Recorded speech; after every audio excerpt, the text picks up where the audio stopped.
Friends, good morning. Today we discuss about reproduction in plants and the topic is vegetative propagation. ठीक है, जो पीछे थे हमने कुछ टॉपिक्स पढ़े थे, स्पोर फॉर्मेशन क्या होता है, फ्रेगमेंटेशन क्या होता है, इन सभी टॉपिक्स के बारे में रीड किया था। तो हमारा जो नेक्स्ट टॉपिक रहेगा वो क्या है, वेजिटेटिव प्रोपोगेशन। इसके बारे में देखते हैं अब देखो, वेजिटेटिव प्रोपोगेशन और vegetative reproduction is the growth and development of a plant by asexual means. Vegetative propagation में क्या होता है, जैसे प्लांट्स जो है वो ग्रोथ करते हैं और डेवलप करते हैं, विकास होता है उनका, ग्रोथ करते हैं। तो वो किससे करते हैं, एसेक्सुअल मीन्स से। कुछ प्लांट्स के होते हैं सेक्सुअल मीन्स से भी करते हैं, सेक्सुअली भी जो है रिप्रोड्यूस करते हैं, मतलब नई जो है पौधे को जन्म देते हैं। एंड कुछ जो है क्या करते हैं, सेमली जो है सेक्सुअली भी करते हैं। ठीक है, इसमें जाइगोट बनता है, अंडाणु बनता है उससे।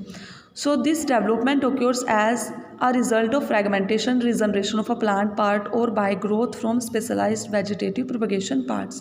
So ये development कैसे होता है, ये जो है propagation कैसे होता है, या तो हम fragmentation का प्रोसेस लगाएं।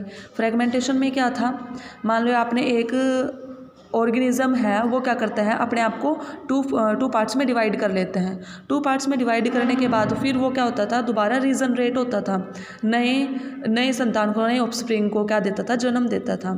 तो इस ऐसे भी हो सकता है। और many plants that reproduce asexually are also capable of sexual propagation. और कुछ प्लांट्स के होते हैं जो एसेक्सुअली जो है रिप्रोड्यूस करते हैं, तो वो सेक्सुअली प्रोपोगेशन भी दिखा सकते हैं। So vegetative propagation involve reproduction through vegetative non-sexual plant structure whereas sexual reproduction is accomplished through gamete production and fertilization. तो ये बोला गया है कुछ प्लांट जो है सेक्सुअली रिप्रोड्यूस करते हैं, कुछ प्लांट जो हैं एसेक्सुअली रिप्रोड्यूस करते हैं। जो सेक्सुअली रिप्रोड्यूस करेंगे वो गैमेट्स बनाएंगे, मीन्स अंडाणु बनाएंगे, और फर्टिलाइजेशंस का प्रोसेस चलेगा उसमें। जैसे एक्टिविटी है एक्टिविटी 2, इसमें बोला गया to observe vegetative propagation in potato. Vegetative propagation कैसे होती है पोटैटो में, वो देखेंगे हम। तो इसके लिए जो मटेरियल है वो लिया है, एक पोटैटो लिया है, एक नाइफ लिया है, सॉइल लिया है और वाटर लिया है। उसके लिए क्या किया इन्होंने, जैसे पोटैटो में दिखाई दे रहे हैं ना, ये कुछ बर्ड्स, कुछ आइस टाइप सा बना हुआ है, कुछ बर्ड्स बने हुए हैं, जैसे ये छोटे छोटे बर्ड्स बने हुए हैं। और ये क्या करते हैं, इन्हीं बर्ड्स से क्या होते हैं, नए पौधे जन्म लेते हैं। जैसे ये निकला हुआ है, इससे पौधा निकला हुआ है, ठीक है, इससे नए पौधे जन्म लेते हैं। तो ये एक्टिविटी देखो क्या बोलेगा, take the potato tuber and locate depressions on its surface. क्या ले लिया, एक पोटैटो ले लिया आपने, और उस पर जो है उसके सरफेस पर देखना है, कुछ छोटी छोटी सी आइज हमें दिखाई देंगी। Each I has a bird which can grow into a new plant. और जो एवरी आई है, जो इसके सरफेस पर जो आई है, जो निशान बने हुए हैं ब्लैक ब्लैक से, वो क्या होंगे, एक नए प्लांट्स में ग्रो करते हैं। जैसे ये बन रहे नए प्लांट्स ग्रो कर रहे हैं। तो cut a few pieces of potato each with the eye. क्या करना है, कुछ पीस कट कर लिया हमने इसके, मतलब सारे इसमें इस पोटैटो के कुछ पीस कट कर लिए हमने, और जिसमें क्या हो, आइज़ हो मतलब छोटे छोटे जो इसमें पोर्स से हैं ना, ये छोटे छोटे जो दाने हैं वो हों इसमें।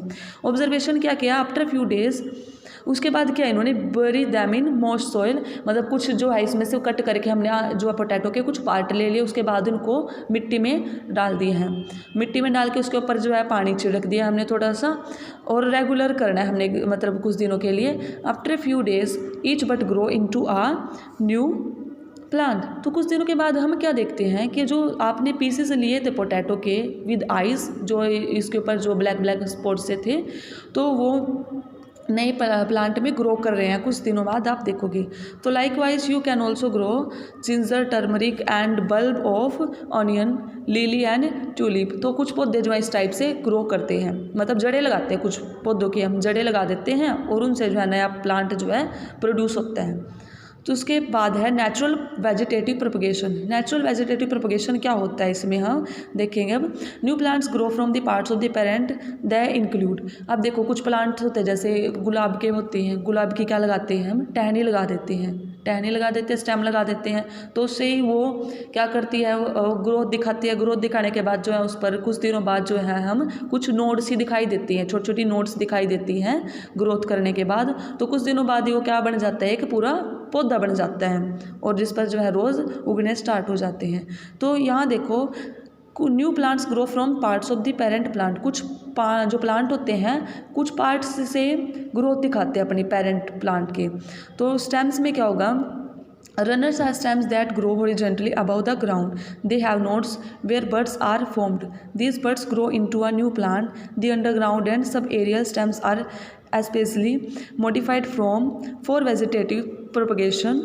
तो इसमें क्या बोला गया, मान लो जैसे जो पोटैटो है उस पर छोटे छोटे बड दिखाई दे रहे हैं, ब्लैक ब्लैक से स्पॉट्स दिखाई दे रहे हैं।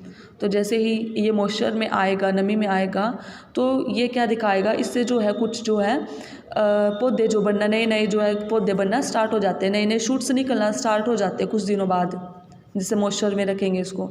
तो ये बर्ड्स जो है नोड्स होते हैं, जो बर्ड्स होते हैं वो नए प्लांट में ग्रो दिखा देते हैं। जो ये बर्ड्स होती है ना, ये बर्ड्स इसके अंदर जो छोटे छोटे पोर्स दिखाएंगे ये ग्रो कर देती हैं किसमें, नए प्लांट में। ठीक है, तो उसके बाद है underground stem. These are the following. Underground stem कौन सी होंगी, अब जैसे ट्यूबर हो गया, potato is an underground stem, tuber that is swollen due to the food stored in it. जो पोटैटो है वो अंडरग्राउंड स्टेम है, मतलब पोटैटो क्या करते हैं, ग्राउंड के अंदर ही होता है ना, उसके हम क्या लगा देते हैं, तो छोटे छोटे पोटैटो लगा देते हैं उसमें से। ठीक है, पोटैटो में से क्या निकल जाता है, इन बर्ड्स से ही नए पौधे जन्म लेते हैं, और काफ़ी सारे पोटैटोज जो है प्रोड्यूस होते हैं इनसे, नए बर्ड्स से जैसे ही नए शूट्स निकलेंगे। तो it has birds in the depressions called the eyes. इसमें क्या होता है, जो ये छोटी छोटी इस पर पोटैटो पर जो आइज़ दिख रही हैं उसमें क्या दिखने लगे, कुछ दिनों बाद जो है शूट्स बनने स्टार्ट हो जाती हैं। These bird give rise in new plants. जो ये बर्ड दिखाई दे रही हैं इस पर, ये कुछ दिनों बाद क्या करेंगी, मॉइस्चर में आने के बाद ये नए प्लांट में प्रोड्यूस हो जाते हैं, नए प्लांट्स में को जन्म देती हैं मीन्स ये। ठीक है, तो नेक्स्ट है राइजोम। राइजोम जिसको प्रकंद बोलते हैं, क्या होता है ये देखो, it is an underground stem that bears buds. These buds grow to give rise to new plant. Rhizome is a found in ginger and turmeric. जो राइजोम है प्रकंद है, जो किसमें है, जैसे अदरक होता है या हल्दी के हम लगाते हैं, जो जड़ें लगाते हैं वो उसमें होता है, राइजोम प्रकंद होता है। एक अंडरग्राउंड स्टेम होती है, ये भी एक अंडरग्राउंड स्टेम है, तो ग्राउंड के अंदर ही लगाते हैं ना इसको, हम मिट्टी में लगाते हैं अंदर जड़ों को, तो उसी ये अंडरग्राउंड स्टेम हो गई। और ये बर्ड्स जो हैं ग्रो होने के बाद क्या करते हैं, नए प्लांट को जन्म देती हैं। तो राइजोम जो है एक प्रकंद का टाइप कौन सा हो गया, तो अदरक हो गया राइजोम का ही टाइप, और टर्मरिक हो गया। उसके बाद बल्ब लाइक प्रोजेक्शन कौन दिखाते हैं, जैसे अनियन हो गया।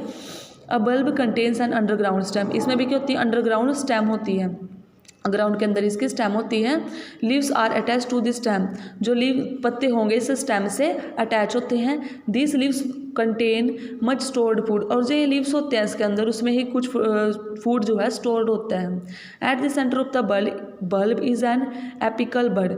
जो सेंटर होगा इस बल्ब का, जो सेंटर होगा इसके अंदर, जो सेंटर होगा उसमें क्या होता है, एपिकल बड होता है। Also attached are lateral bud. The apical bud will produce leaves and a flower while the lateral birds will produce new shoots। अभी इन्होंने बोला जो इसके अंदर वाली जो बर्ड होती है वो क्या प्रोड्यूस करेगी, लीव्स, पत्ते निकलते हैं उनसे लीव्स। और जो बाहर वाली बर्ड्स होगी वो क्या दिखाएगी, शूट दिखाएगी, इसका तना दिखाएगी। तो उसके बाद है रूट्स क्या हो गया, मतलब कुछ पौधों की हम जड़ें लगाते हैं ना। New plants will grow out of swollen modified roots called tubers. जिन प्लांट्स की हम जो है जड़ें लगाते हैं वो ट्यूबर्स बोलते हैं उनको। जैसे हो गया स्वीट पोटैटो हो गया, दहलिया हो गया। ठीक है, इस टाइप के जो प्लांट्स होते हैं, स्वीट पोटैटो हो गया जिसे शकरकंदी बोलते हैं। ठीक है, तो इस टाइप के जो प्लांट्स हैं रूट्स लगाते हैं उनकी। उसके बाद लीव्स है। Leaves of some plants will grow into a new plant. जैसे कुछ प्लांट्स की जो पत्ते होते हैं ना, उन पत्तों से ही नए प्लांट जन्म लेते हैं। मतलब है एक पौधा जिसको ब्रायोफिलियम बोला गया है, वो ऐसा प्लांट है जिसके पत्तों से ही नए पौधे जन्म लेते हैं। जैसे हो गया leaves of some plants will grow into a new plant if they become detached from the parent plant. Other plants grow small plants called plantlets on the edge of their leaves, for example bryophyllum. मतलब कुछ plants ऐसे होते हैं जिनके जो पत्ते होते हैं जब वो प्लांट से टूट जाते हैं, मान लो पत्ते जो है लीव्स जो है प्लांट से टूट गए, तो वो प्लांट्स जो है मिट्टी में जाने के बाद, मिट्टी पर लगने के बाद वो क्या करते हैं, नए प्लांट्स को जन्म देते हैं, उन्हीं पर ही नए प्लांट्स उगने लग जाते हैं। और ये एग्जाम्पल बोल दिया, इस टाइप का पौधा जो है एक ब्रायोफिलियम होता है, जिसके पत्ते जो पत्तों से ही क्या बनने लगते हैं, नए पौधे जो है बनने स्टार्ट हो जाते हैं। ओके स्टूडेंट्स, यहाँ अब आप आज आपने यहाँ तक ना रीड करना है इसको, उसके बाद जो है नेक्स्ट टॉपिक नेक्स्ट वीडियो में शेयर करेंगे। Okay students.